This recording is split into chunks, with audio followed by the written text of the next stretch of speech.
Assalamualaikum warahmatullahi wabarakatuh, Bapak Ibu. Salam warahmatullahi Waalaikumsalam wabarakatuh. warahmatullahi wabarakatuh. Selamat sore. Hari ini kita kuliah seperti biasa, diskusi presentasi kelompok. Sekarang giliran kelompok dari Dua. Mbak Fisma ya, Bu Zahra dan Bu Ajeng, yaitu kelompok 2. Mungkin saya langsung saja persilahkan untuk Mbak Fisma, Bu Ajeng dan Bu Zahra. Apakah sudah ready? Siap, ready.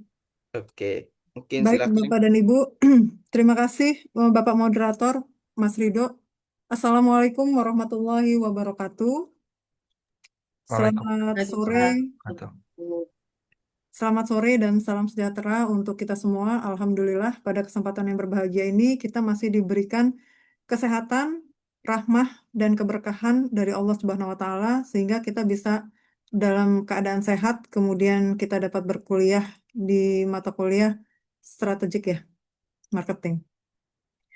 Baik, Bapak dan Ibu, kami dari kelompok 2. Kelompok 2 itu ada saya dengan Visma, kemudian ada Mbak Ajeng, Diajeng Restrianti, kemudian ada Mbak Zahra Putri Haikal.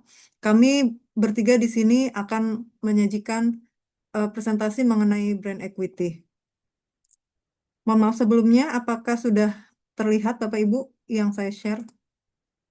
Belum di ini Mbak di Terlihat. nah ya, oke, sudah. Oke, baik ya. Kita akan mulai mengenai brand equity. Brand equity atau yang kita sebut dengan ekuitas merek ya Bapak dan Ibu. Untuk ekuitas merek itu sendiri pada dasarnya adalah nilai tambah atau value added yang dirasakan oleh pelanggan. Penting sekali hal ini untuk menciptakan preferensi dan loyalitas terhadap merek. Dan salah satu konsep yang strategis yang menurut kelompok kami itu merupakan salah satu konsep strategis yang paling penting dalam ilmu pemasaran tingkat lanjut. Karena nilai strategis merek ini dalam membangun keunggulan kompetitif yang jangka panjang. Kemudian juga secara umum kami melihatnya dari bukunya Profesor David Ecker, ekuitas merek adalah sekumpulan aset dan liabilitas yang terkait dengan sebuah merek, kemudian ada nama, ada simbol, yang pada dasarnya itu dia menambah atau mengurangi nilai yang diberikan oleh sebuah produk atau jasa kepada perusahaan atau pelanggan. Lalu kami melihatnya dari kelompok kami mengenai definisi mendalam apa sih ekuitas merek itu sendiri. Dari Profesor Keller, ekuitas merek adalah dampak diferensial dari pengetahuan merek terhadap respon konsumen terhadap pemasaran merek tersebut. Lanjut, mengenai ekuitas merek tadi definisi mendalam sudah kami jelaskan. Selanjutnya ada nilai ukur. Nilai ukur yang disebut di sini adalah konsumen bersedia memberikan nilai lebih. Contohnya Bapak dan Ibu bisa membaca sendiri ya di sini ya. iPhone dibanding merek-merek yang lain karena ekuitas mereknya lebih kuat. Misalkan dia seperti lebih berkelas daripada yang lainnya. Sebenarnya sih kalau menurut saya tidak juga gitu ya. Mungkin tapi orang berpandangan seperti itu. Stereotipnya seperti itu.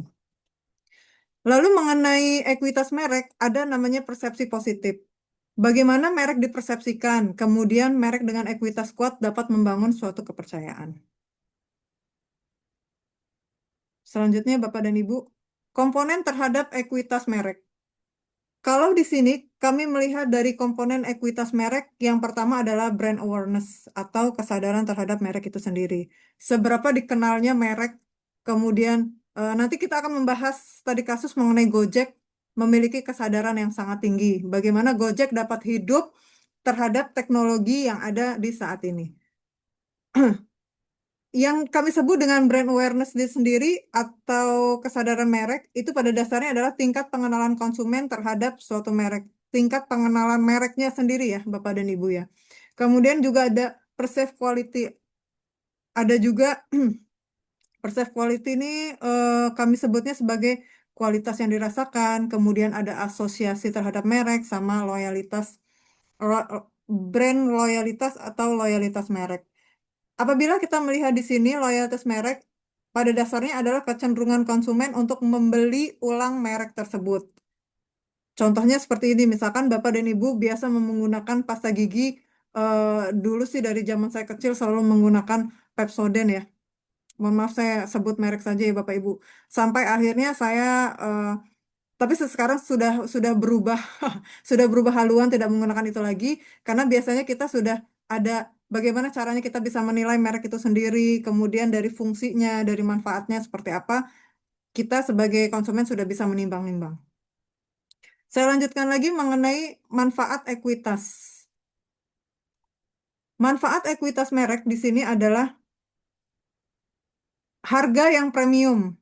Harga yang premium tentunya seperti yang tadi diinformasikan bahwa contohnya adalah iPhone. Meskipun orang-orang melihat dengan menggunakan iPhone kita menjadi lebih, yang penggunanya menjadi lebih wow seperti itu ya. Dan tentu dia kalau misalkan menjualnya lebih premium maka yang beli pun jadi semakin pede. Itu yang dengan harga mahal. Kalau misalkan dengan harga murah, misalkan kita sebutkan kita mau beli donat tapi donatnya yang benar-benar premium dengan harga-harga yang murah, sorry, dengan harga-harga yang mahal. Nah, di situ nanti akan terlihat bahwa dengan kita membeli donat sebagai makanan dengan harga yang mahal dan juga bahan-bahan yang premium, dirasa untuk badan kita menjadi lebih lebih sehat seperti itu. Lalu manfaat ekuitas merek di sini nanti ada pangsa pasar. Pangsa pasar tak lepas dari STP ya Bapak Ibu ya, segmentasi, targeting, dan positioning. Memperkuat posisi pasar itu sendiri. Selanjutnya ada keuntungan meningkatkan profitabilitas. Oh ini tentu saja Bapak Ibu ya. Kalau misalkan kita sudah ada merek, kita sudah terkenal, kita jualan produk, kemudian produk kita sudah terkenal, laku di pasaran, kita ada keuntungan terhadap peningkatan terhadap profit atau keuntungan itu sendiri. Selanjutnya, manfaat ekuisitas merek adalah ekspansi merek, mempermudah peluncuran produk-produk baru. Contohnya seperti Joni Andrean ya. Joni Andrean itu juga dia eh, peluncuran produk-produk baru. Selanjutnya yang kelima adalah keunggulan kompetitif. Sulit untuk ditiru dari pesaingnya itu sendiri. Lanjut, studi kasus Gojek. Ini yang seperti tadi saya sudah informasikan bahwa Gojek itu dia membangun ekuitas mereknya dari nol. Dari awal mula, kemudian dia mulai bertransformasi, selanjutnya ada kisah-kisah sukses di balik itu sendiri. Awal mulanya itu didirikan Gojek tahun 2010, layanan Gojek panggilan. Memang ada pro dan kontra ya, karena biasanya kalau untuk Gojek online, dia akan bersaing dengan Gojek pangkalan. Kita sendiri, eh, terutama Bapak Ibu yang lahir di era-era saya tentunya ya, pasti sudah melihat bagaimana siklus dari ojek online dan ojek pangkalan mereka ber, ada kontradiktif, banyak yang demo dan segala macamnya. Kemudian awalnya Gojek itu hanya memiliki 20 pengemudi. Kemudian lanjut dengan transformasi Gojek dengan teknologi yang semakin canggih, valuasinya mencapai miliaran dolar di Asia Tenggara. Itu sangat luar biasa. Kemudian juga ada kisah-kisah sukses bagaimana Gojek membangun brand equity ini sehingga menjadi simbol inovasi yang ada di Indonesia. Baik, Bapak dan Ibu, untuk slide selanjutnya saya akan diinformasikan oleh rekan saya Mbak Zahra. Kepada Mbak Zahra, kami persilakan. Ya, terima kasih Bu Fisma, makasih banyak atas waktunya. Kemudian berikutnya itu strategi Gojek membangun ekuitas merek. Ada 4. Yang pertama itu dari solusi inovatif, di mana Gojek ini menawarkan cara baru dan praktis untuk memesan transportasi hanya lewat aplikasi di ponsel. Jadi bisa lebih mudah bagi pengguna. Terus ekspansi layanan. Gojek itu nggak cuma hanya fokus pada layanan ojeknya aja, tapi juga memperluas di bidang lain seperti kalau yang dikenal sekarang ada GoFood, terus ada GoPay, dan lain-lain.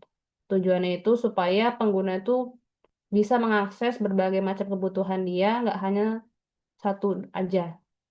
Kemudian yang ketiga ada kualitas layanan. Gojek itu menjaga kualitas layanannya itu dengan cara menggunakan sistem penilaian atau rating yang eh, bintang agar layanan itu tetap bisa dipercaya dan juga bisa membuat konsumen puas. Terus yang keempat ada pemasaran efektif. Jadi Gojek itu membuat kampanye iklan itu yang kreatif dan itu sesuai dengan kebutuhan serta gaya hidup masyarakat sehingga lebih banyak disukai dan mudah diingat. Kemudian yang berikutnya bisa di next. Hasil dari ekuitas merek Gojek ada 4. Yang pertama itu kesadaran tinggi. Ya, di mana Gojek ini sangat dikenal di kalangan masyarakat dan terutama di Indonesia. Nama Gojek itu sangat familiar dan gampang banget untuk diingat karena sering terlihat di kehidupan sehari-hari, mulai dari ojeknya yang sering ada di jalan, terus iklannya di medsos, hingga aplikasi yang diunduh di ponsel. Nah, hal ini berhasil membuat Gojek itu berhasil membangun top of mind awareness, yaitu ketika konsumen eh, perlu ojek online, maka Gojek yang akan langsung teringat. Yang kemudian yang kedua ada asosiasi merek yang positif atau brand association. Itu merek Gojek dikaitkan dengan berbagai hal positif. Seperti misalnya itu konsumen memandang Gojek sebagai dia cepat, praktis, dan bisa diandalkan. Yang ketiga ada customer loyalty. Jadi konsumen itu nggak cuman menggunakan Gojek hanya sekali, tapi berulang kali. Nah, hal itu juga dikarenakan pengalaman sebelumnya yang memuaskan. Yang terakhir ada dampak positif atau brand equity impact. Jadi eh, Gojek ekuitas mereknya itu nggak hanya berpengaruh terhadap konsumen, tapi juga memiliki efek ke pertumbuhan perusahaan secara keseluruhan. So, di next, Mbak. Oke. Kemudian ada pengukuran ekuitas merek ada 4. Pertama itu survei pelanggan. Artinya yaitu eh, mengumpulkan berbagai macam informasi tentang pelanggan untuk bisa mengetahui bagaimana sih pendapat mereka tentang sebuah merek. Nah, yang diukur dari survei pelanggan itu bisa seperti misalkan seberapa kenal sih konsumen dengan merek tersebut. Terus apa yang terlintas di benak mereka kalau mendengar nama mereknya, misalkan merek Apple, mungkin yang terlintas di benak konsumen tuh harganya mahal, terus teknologi yang cukup canggih dan sebagainya. Terus apakah konsumen merasa puas dengan merek itu dan kira-kira setelah puas apakah dia mau beli lagi atau mau merekomendasikan ke orang lain. Terus yang kedua ada analisis media sosial. Jadi melihat dan memantau apa yang orang-orang katakan tentang merek tersebut di sosmed. Hal ini penting karena perusahaan itu bisa tahu apakah konsumen itu suka dengan merek tersebut dan topik apa sih yang paling sering dibicarakan. Terus yang ketiga ada penjualan dan pangsa pasar. Itu melihat data penjualan dan posisi merek tersebut ada di mana dibandingkan pesaingnya. Hal itu penting karena kalau penjualannya tinggi, artinya pangsa pasarnya besar. Dan artinya lagi mereknya kuat dan dipercaya sama banyak orang. Itu bisa dilacak atau dicari dengan misalkan hashtag tracking atau mention tracking. Yang keempat ada brand audit, yaitu melakukan pemeriksaan secara keseluruhan apa yang bagus dan apa yang belum bagus dari merek itu supaya apa yang kurang bisa diperbaiki dan apa yang sudah bagus bisa dipertahankan. Bisa di next, Mbak. Lalu ada tantangan dalam membangun dan mempertahankan ekuitas merek. Oh, ini ada 3. Yang pertama itu persaingan ketat. Jadi banyak merek itu menjual produk dengan layanan yang serupa. Jadi konsumen punya banyak pilihan. Contohnya dalam ojek online itu Gojek bukan satu-satunya ojek online ya. Ada Grab, ada Maxim yang juga memiliki layanan yang mirip. Nah, hal itu menjadi tantangan karena orang bisa dengan mudah pindah ke merek lain apabila adanya pengalaman-pengalaman yang mungkin kurang menyenangkan sebelumnya atau hal lain. Yang kedua, ada perubahan perilaku. Artinya, cara berpikir dan kebiasaan orang itu dalam membeli barang selalu berubah-ubah. Misalkan dulu orang beli barang atau baju di toko, sekarang apa-apa serba online. Nah, terus yang ketiga atau terakhir ada krisis merek, yaitu ketika terjadi masalah besar yang bisa merusak nama baik mereknya. Itu bisa karena ada berita buruk, yang ada berita buruk, terus ada layanan buruk yang sampai viral di medsos ataupun ada komentar negatif. Nah, itu bisa membuat konsumen menjadi kecewa dan nggak mau pakai barang atau jasa itu lagi. Misalnya dulu ada contoh kasusnya itu susu kental manis itu tidak sama dengan susu. Nah, itu sempat beberapa tahun lalu ada perdebatan di masyarakat bahwa SKM itu nggak boleh dianggap sebagai susu untuk anak karena kandungan gulanya itu sangat tinggi dan nutrisinya beda dengan susu yang biasa. Akhirnya mungkin ada orang tua yang merasa awalnya SKM ini sama dengan susu bergizi, ternyata enggak gitu. Dan sehingga muncul ketidakpercayaan terhadap merek yang sebelumnya dianggap baik. Bisa, untuk slide berikutnya mungkin bisa disampaikan oleh Mbak Ajeng. Pada Mbak Ajeng dipersilakan. Masih kamu, Zara, kesimpulan. Aku bagian yang lanjut aja, lanjutin. Oke. Eh, Kesimpulannya itu, yang pertama adalah aset penting, di mana ekuitas merek adalah aset vital perusahaan yang bisa memberikan keunggulan kompetitif. Lalu yang kedua, profitabilitas, meningkatkan profitabilitas dan pertumbuhan bisnis. Dengan contoh kasusnya Gojek, itu menjadi bukti nyata bahwa ekuitas merek yang itu salah satu bukti nyata bahwa ekuitas merek yang kuat dengan adanya inovasi dan kualitas yang terus-menerus dijaga. Dan terakhir ada investasi berkelanjutan ya, artinya membutuhkan strategis dan investasi terus-menerus. Oke, terima kasih Mbak Zara, Mbak Fikma. Boleh lanjut ke slide berikutnya. Oke, ini sekilas mengenai artikel dari Asli DA Tes Paski tahun 2020 yang di bagian pertama. Ini kita ambil dari dia mereview critical review dia, critical dan sintesis juga gitu. Jadi dia menjelaskan bahwa ada evolusi tentang brand equity di mana dulunya pada tahun era 80-an itu bisa ada namanya financial based brand equity atau pendekatan yang berfokus hanya kepada finansial seperti kayak cash flow, profit, market share, terus sampai harga saham juga di tahun era 80-an. Dan akhirnya ada dua tokoh sentral nih yang selama ini mungkin Bapak Ibu sering dengar ya, ada yang namanya Profesor Kelvin Glenn Keller dan ada Profesor David Ecker. Nah, dari situlah muncul namanya Customer Based Brand Equity.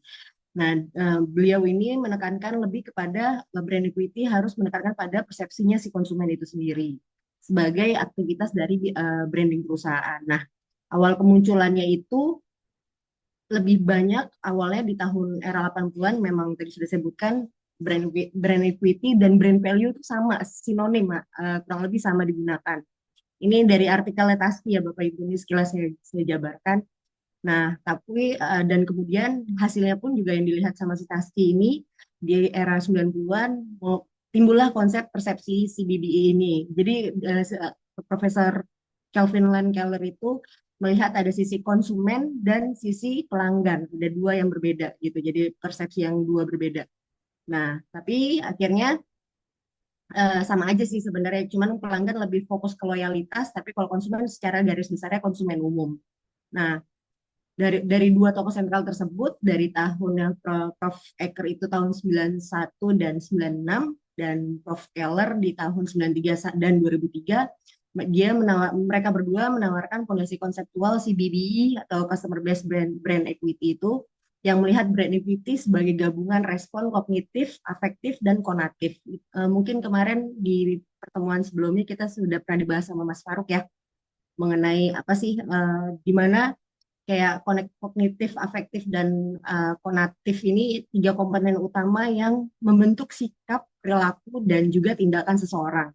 Kognitif yang berkaitan dengan pengetahuan, terus ada pemikiran tentang sesuatu, afektif juga berkaitan dengan perasaan dan emosi, dan sedangkan si konatif ini lebih berkaitan dengan tindakan atau kecenderungan untuk melakukan sesuatu. Nah, di dalam artikelnya juga dari sudah jadi dekade, sekitar tiga dekade yang disintesis, sangat banyak nih ternyata digunakan si frameworknya si apa customer based brand equity, terutama di industri pariwisata dan hospitality. Nah, ini sekedar saran Bapak Ibu kalau yang mau riset terkait brand dan terutama di topiknya tourism atau hospitality bisa jadi acuan artikel ini sih.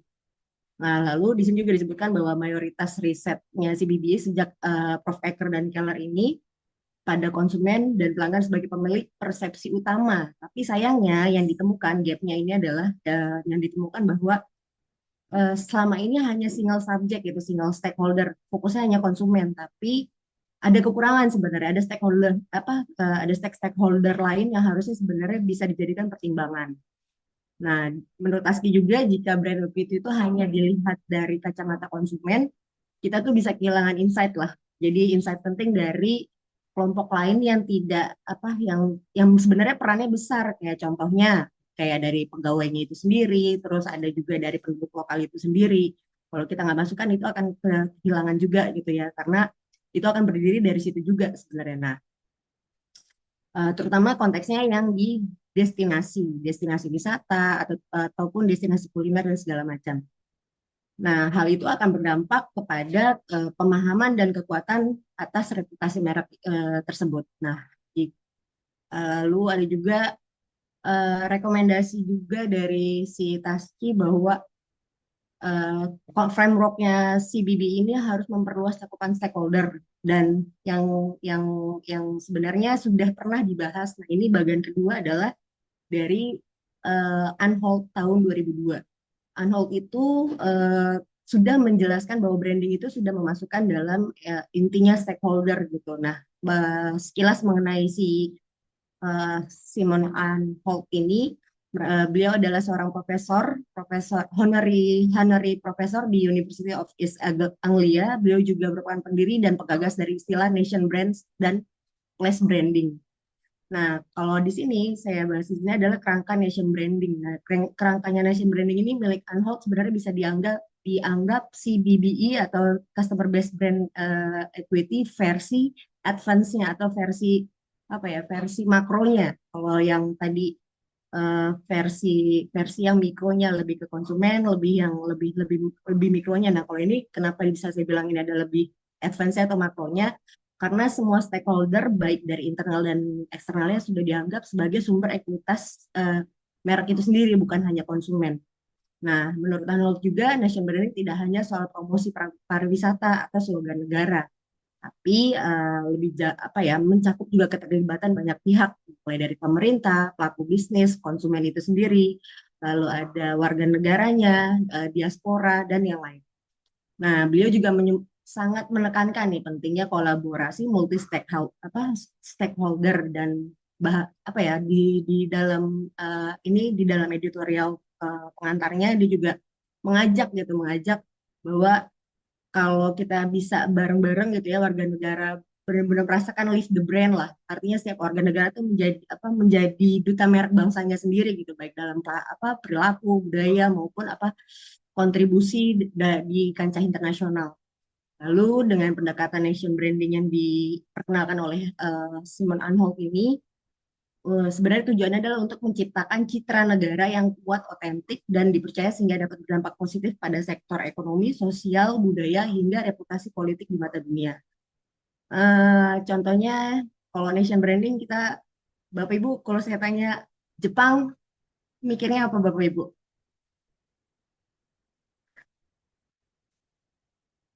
Pokoknya Jepang kalau kita lihat ada sistem kaizen dan segala macam ya Bapak Ibu, disiplinnya dan segala macam. Nah, itu adalah salah satu bentuk citra negaranya mereka. Mereka akan terbentuk, balik lagi kita ke Indonesia deh, karena kita orang Indonesia, kita mendengar kata wonderful Indonesia atau Bali lah.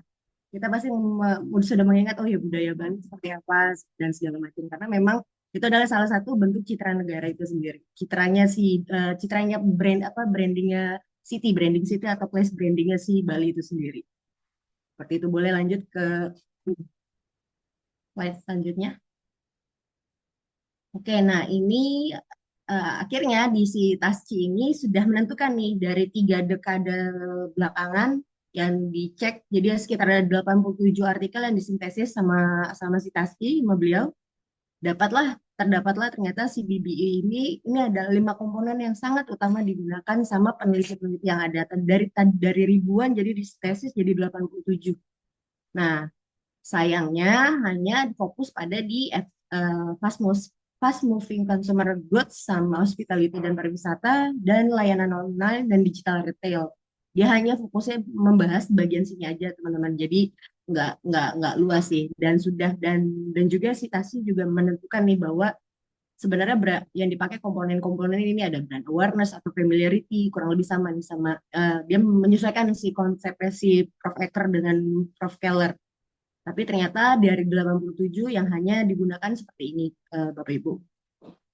Lalu, tabel ini juga menunjukkan perbandingan penerapan 5 komponen utama dalam CBBI berdasarkan sintesis Tasky di 3 industri yang berbeda.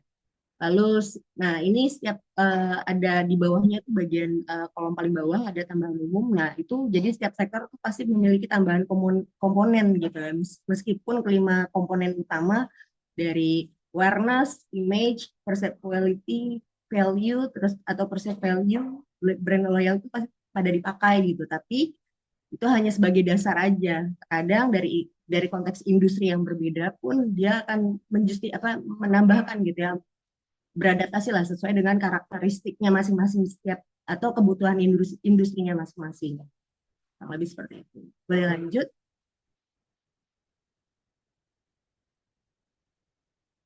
Mas Rido, boleh lanjut atau Mbak? Thank you. Nah, ini nggak mind map-nya aja Bapak Ibu. Jadi di sini dari versinya TASKI tahun 2020, kesimpulannya tuh dia tetap menggunakan ini yang akan ya pakemnya selama 3 dekade terakhir. Dimensi yang dipakai komponen yang digunakan selama 3 dekade terakhir dalam konteks teorinya konsep CBBI-nya ya Prof. Eker dan Prof. Keller. Lalu di sini adalah kekurangannya dari multi stakeholder. Sedangkan sebenarnya ini adalah benang merah sih kalau menurut saya sih, benang merah dan sekaligus gapnya gitu. Di tahun 2002 sebenarnya sudah si Prof. Anholt ini sudah menjelaskan bahwa sebenarnya di antara 5 komponen ini tetap harus ada dimasukkan salah satunya yaitu stakeholder, multi stakeholder gitu, bukan hanya individual stakeholder hanya konsumen aja gitu ya, maksudnya satu stakeholder aja, tapi harus berbagai macam lah. Jadi eh, ya jadi dan ini juga baru disadari sebenarnya kalau di ranah CBB sebenarnya udah terjawab, udah diperhatikan lagi di pendekatan nation branding. Nah, implikasinya semoga ke depan baik riset brand equity produk, destinasi maupun negara sebaiknya mengadopsi pendekatan multi stakeholder agar pemahaman ekuitas merek menjadi lebih kuat, lalu inklusif dan relevan. Nah, semoga hasil review ini bisa menjadi panduan bukan hanya untuk riset berikutnya Bapak Ibu, tapi juga untuk setiap pengambilan keputusan branding di masa depan, karena brand yang hebat bukan hanya dikenal tapi juga terus relevan dan dipercaya. Sekian pemaparan diskusi hari ini. Terima kasih.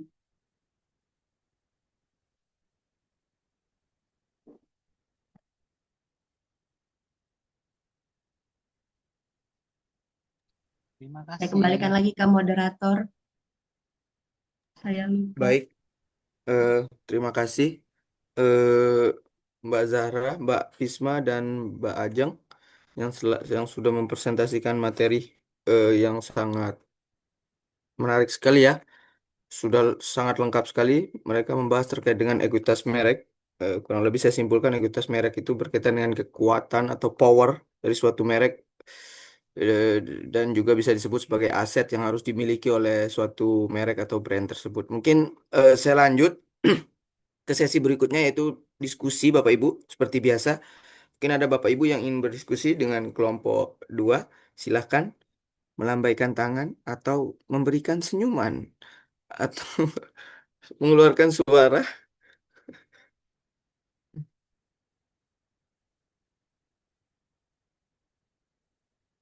Ada yang ingin berdiskusi? berpendapat, menanggapi, atau bertanya mungkin ya. Mbak Dila nggak jadi nanya, Mbak Dila. Oh, oke, pas Dan banget. Oh ya, Budila, silakan Budila. ya, Kelompok ya. Terima kasih Pak sealihkan ke Ridho. Budila. Ya, terima kasih Pak Ridho. Izin untuk kelompoknya Mbak Fisma, Mbak Ajeng dan Mbak Zara, izin bertanya ya menurut kelompok kalian nih. Pertanyaan saya simpel aja dalam konteks digital marketing. Saat ini bagaimana relevansinya dalam setiap komponen dalam model Prof Eker? Oke, itu aja. Ya, terima kasih. Terima kasih Budila. Apa langsung dijawab? Boleh langsung dijawab atau boleh langsung Oh Mbak baik, dijawab? Ajeng, kalau mau duluan nggak apa-apa. baik Nanti kita silakan. Izin ya Mbak Zara, Mbak Bisma, aku jawab ya. ya. Kalau dari konteksnya propreker dari apa? Jadi ada mana aja tadi? Ada awareness, ada brand image, perceived quality, apa? Pertama apa sih? Oke, brand awareness secara digital marketing. Nah, ini sama mungkin Bapak Ibu ada yang pernah mendengar terkait sales funnel atau sales marketing funnel.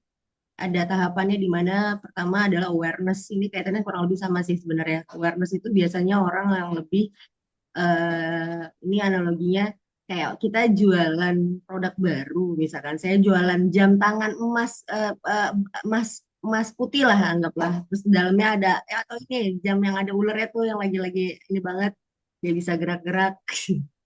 Kan orang nggak tahu ya maksudnya jam ada ular apa. Nah, itu bagaimana caranya kita sebagai marketer untuk bagaimana orang-orang yang nggak tahu dengan produk kita jualan baru apa dengan produk jam itu bagaimana cara kita menarik gitu istilahnya kayak mengedukasi dulu lah, mengedukasi dengan promosi dan segala macam. Promosinya itu ya ngasih tahu ini brand kita baru loh dan segala macam. Nah itu di dalam tahapan awareness kesadaran merek.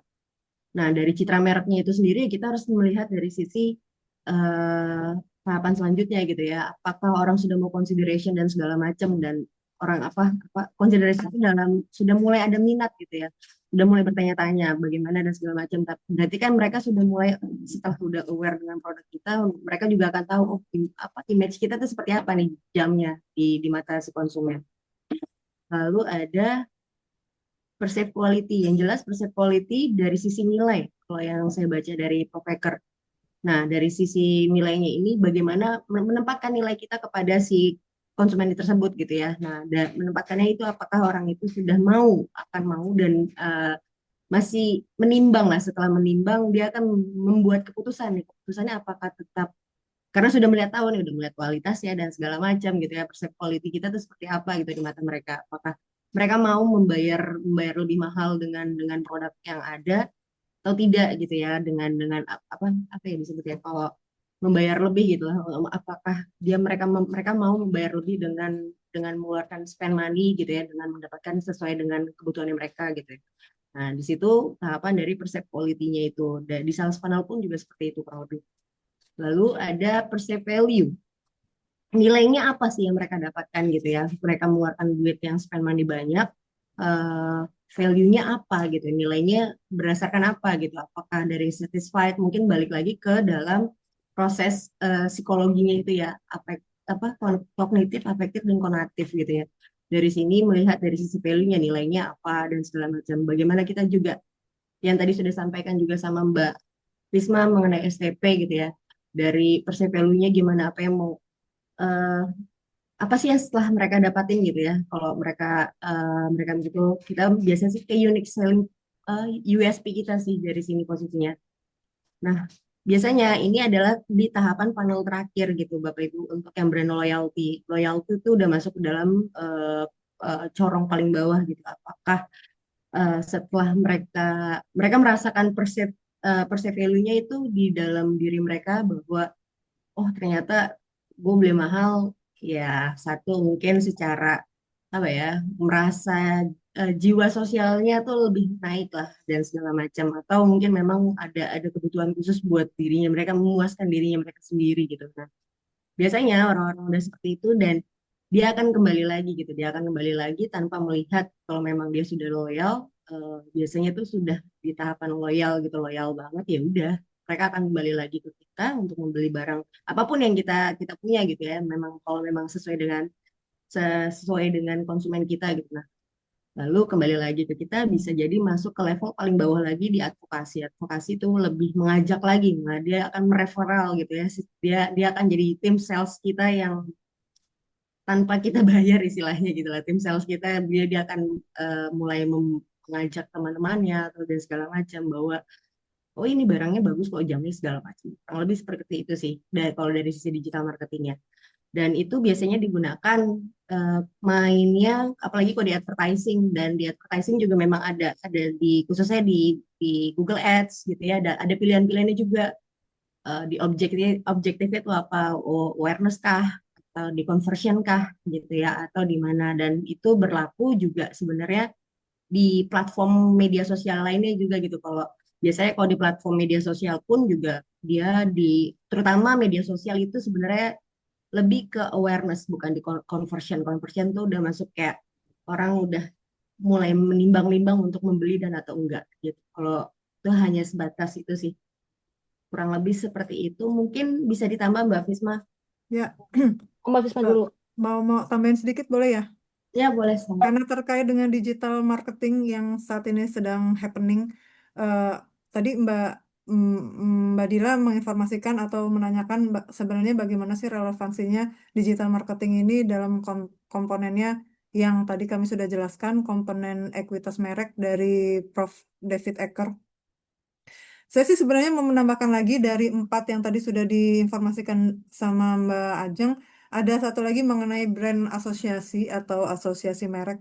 Di sini sebenarnya dibentuk dari seperti kita tahu bersama ada konten visual seperti storytelling yang digital. Karena pada dasarnya manusia itu sifatnya senang dengan hal-hal yang bercerita seperti itu. Manusia pada dasarnya seperti itu. Kemudian juga ada nilai sosial. Nilai sosial ini tak lepas dari kehidupan pribadi sehari-hari ya. Dan juga pesan yang dibagikan di dalam platform digital itu tentunya apabila eh, mengena terhadap perasaan, kemudian juga mengena terhadap kegiatan sehari-hari itu yang menjadi komponen ekuitas merek ini langsung mengena di hati konsumennya. Implikasi strategisnya itu pastinya adalah perlu konsistensi antara konten-konten yang dimuat, jangan sampai konten yang pada saat di zaman digital ini yang tadinya biasanya kita menceritakan bagaimana membuat kue, cara membuat kue, tiba-tiba kita pindah ke konten bagaimana kita menjual spare part mobil. Nah, itu jadi tidak mengena di hati konsumennya. Nah, itulah mengapa Prof. David Ecker pun melihatnya ada ketertarikan antara brand itu ada awareness, kemudian ada loyalty, asosiasi merek dan lain sebagainya. Kalau Mungkin tambahan dari saya seperti itu, Mbak Zahra, monggo Mbak. ya mungkin ada satu lagi ya, tapi mungkin ini eh, jarang digali. Ada brand aset itu lebih dari sekedar hak paten sih. Jadi tadi kan itu bisa kayak seperti misalkan data-data dari pengikut sosmednya, data pelanggan, hingga konten digitalnya itu bisa dalam bentuk video atau apapun itu juga harus dikelola secara strategis itu supaya bisa merek itu tetap unggul dan nggak gampang untuk ditiru oleh eh yang lainnya. Itu sih paling Mbak Dila tambahannya. Gimana Mbak? Cukup Mbak udah Dila, terima ada kasih. yang mau ditanggapi lagi? Monggo atau teman-teman yang lain kali? Kayak saya kembalikan deh dengan Pak Moderator, Mas Rido. Baik, terima kasih Mbak Fisma dan teman-teman yang presentasi. Bu Dila, bagaimana Bu diskusinya? Ya, sudah cukup sih ya. Terima kasih Bang Pak Rido. Yang lain teman-teman, apakah ada yang ingin menambahkan atau memberi pendapat terkait diskusi yang dibangun Bu Dila?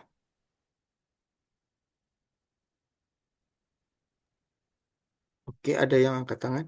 Hmm.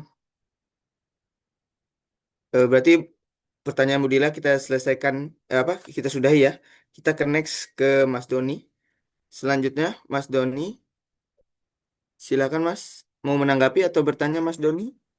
Ya, terima kasih Pak Moderator. Saya ingin bertanya aja, Oh baik. meskipun kaitannya itu lebih ke praktis sih penggunaan variabel. Karena saya sering lihat juga nih, brand equity ini muncul sebagai variabel dalam penelitian gitu ya.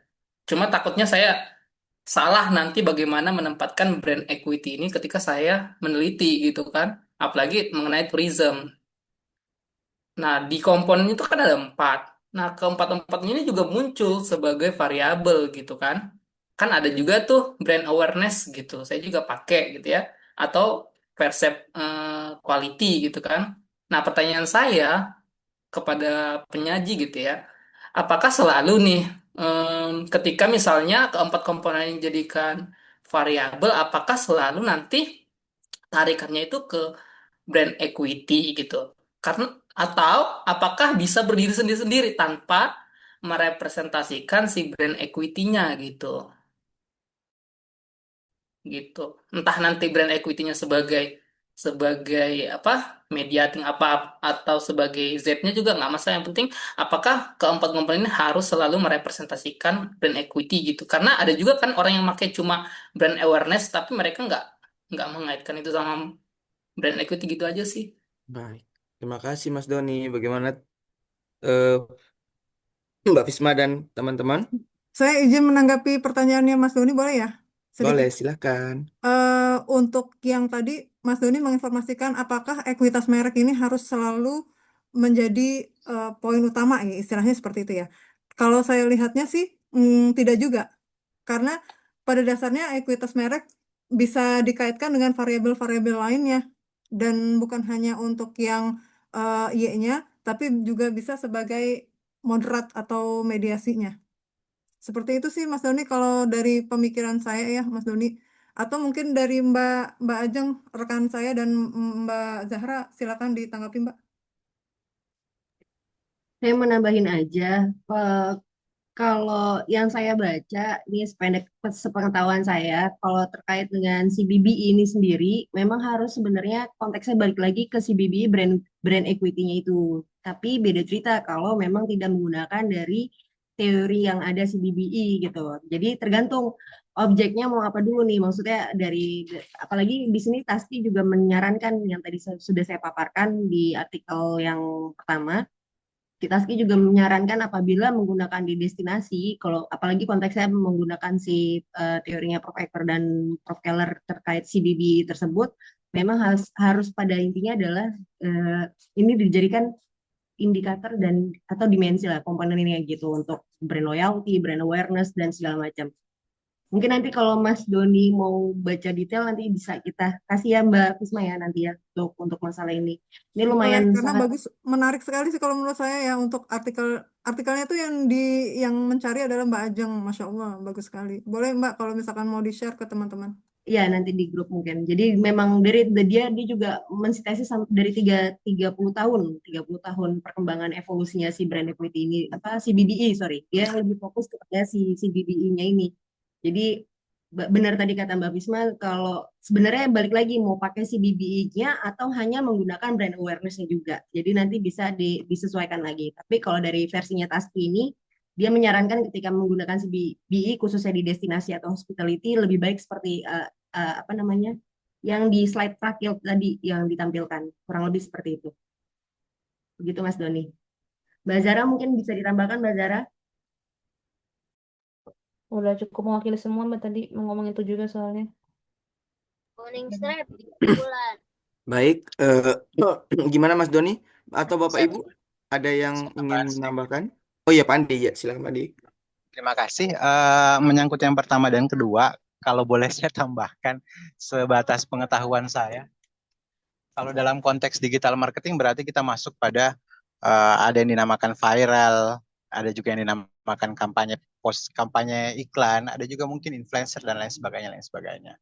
Nah, konkretnya kalau memang itu ditambahkan, kemungkinan ya, tanpa mengubah mungkin konteks frame yang ada dalam brand equity, seharusnya akan meningkat dari segi awareness, dari segi kesadaran, dari segi asosiasi merek, dari segi loyalitas. Karena biar bagaimanapun faktor X tadi viral marketing atau influencer itu pasti akan menambah nilai positif daripada kesadaran merek. Dan yang kedua terkait hospitality, kalau dalam bidang tourism, kalau waktu beberapa tahun lalu saya pernah baca, sebenarnya bukan pernah baca, saya pernah bantu bikin orang punya tesis. Eh, itu tentang kalau di Indonesia ada yang namanya Sabta Pesona, 5 pesona kalau tidak salah. Nah, entah itu bisa dijadikan dalam faktor faktor pendukung atau tidak. Cuma paling tidak kalau kita dalam konteks keindonesiaan paling tidak hal tersebut bisa dijadikan salah satu acuan juga. Namanya Sabta Pesona. Tapi itu cukup lama sebenarnya. Entah sudah ada yang paling baru atau tidak, saya kurang tahu juga. Seperti itu. Saya juga belum terlalu paham dengan secara komprehensif tentang pembahasan dari brand equity. Cuma paling tidak saya mencoba menambah sesuai keterbatasan pengetahuan saya saja. Terima kasih. Oke, terima kasih tambahannya Pak Andi. Mungkin teman-teman yang lain ada tambahan? Tidak ada. Gimana Mas Doni? Aman Mas, keren. Aman ya. Mungkin sedikit dari saya ya. Terkait dengan Mas Doni tadi saya tambahkan sedikit. Ada apakah 4 komponen di dalam ekuitas merek tadi itu harus selalu bersamaan? Saya menangkapnya begitu tadi. Ketika kita ingin melakukan penelitian, apakah dia bisa berpisah-pisah gitu? Eh, Sepengetahuan saya, brand equity kalau menurut David Eckroth, David Ecker itu memang 4 ini harus menyatu karena dia adalah komponen satu kesatuan. Jadi dia akan dikatakan sebagai brand equity atau bisa membentuk brand equity harus ada 4 elemen tadi: brand awareness, brand association, perception quality, dan brand loyalty tadi. Tapi kita mengacu pada teori lain, ada bahkan saya menemukan 5 komponen, 7 komponen bahkan ada, karena kebetulan skripsi S1 saya itu tentang brand equity, tapi nggak se ke si BBA tadi yang dibahas oleh Bu Ajeng tadi, jadi lebih ke mereknya aja, nggak ke pelanggannya. Sehingga ketika pengalaman saya dulu dalam mencari artikel, memang boleh-boleh aja kalau menurut saya Mas Don, ketika dia dipisahkan, karena banyak sekali artikel atau peneliti yang saya lihat itu bahwa dia hanya menggunakan variabel misalnya asosiasi merek saja, atau dia hanya menggunakan kesadaran merek saja, atau dia hanya menggunakan perceived quality saja. Banyak saya temukan seperti itu karena bisa dibilang sering saya lihat di artikel itu dia dijadikan sebagai dimensi bahkan gitu. Si si 4 komponen ini gitu dari si itu aja sih kalau menurut saya mungkin. Mas Doni, tambahan dari saya mungkin ibu-ibu yang lain, bapak ibu yang lain ada tambahan. Jadi Oh boleh iya, kalau selama pengalaman saya bisa dia dipisah gitu. satu lagi tadi saya juga lupa jelasin mengenai artikel yang tadi Tasci tersebut. Jadi di situ juga dia ada gap juga. Saya lupa nyebutin ini, maaf Bapak Ibu. Jadi dibilang bahwa sebenarnya konteks brand equity ataupun CBB ini bisa dimodifikasi tergantung.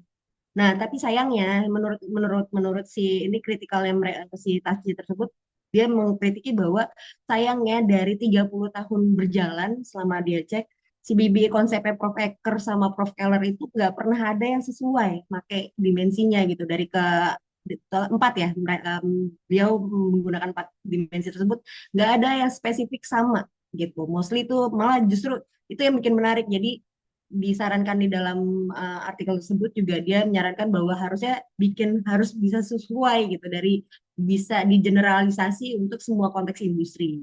Tuh, itu sih kok yang saya baca, saya pahami di situ. Itu Mas Don. Baik, terima kasih Bu Ajeng. Gimana Mas Don? Ya, mantap. Semakin memperkaya. Makasih, Bu Ajeng. Eh, Terima kasih. Sama-sama. Bapak Ibu yang lain sudah? Apakah ada tambahan lagi? Apa ada yang ingin berdiskusi lagi? Jika tidak ada, mungkin saya akhiri perkuliahan hari ini. Kita berikan aplaus dulu untuk kelompok 2. Sangat keren presentasinya. Kita mendapatkan ilmu yang sangat menarik karena sangat bisa digunakan dalam penelitian kita nanti. Oke, sebelum saya akhiri mungkin kita foto bareng dulu Mbak Fisma. Oke, yang bisa on cam mungkin on cam. Silakan Bapak Ibu yang mau on cam. Mas Doni, Mas Andi, silakan. Don, Bang Mas, Jar udah ya? Oke. udah. Mbak Risa ada nggak sih Mbak Risa? Oh iya, Mbak Risa nggak ada ya? Oke, saya udah mulai ada. ya. Satu, sekali aja ya teman-teman ya. 1, 2, 3. Terima kasih. Sama-sama semua, makasih. Baik, terima kasih Bapak Ibu. Mungkin saya akhiri Zoom kita hari ini. Terima kasih. Wassalamualaikum warahmatullahi wabarakatuh. Waalaikumsalam warahmatullahi Waalaikumsalam warahmatullahi wabarakatuh. wabarakatuh. Waalaikumsalam warahmatullahi wabarakatuh.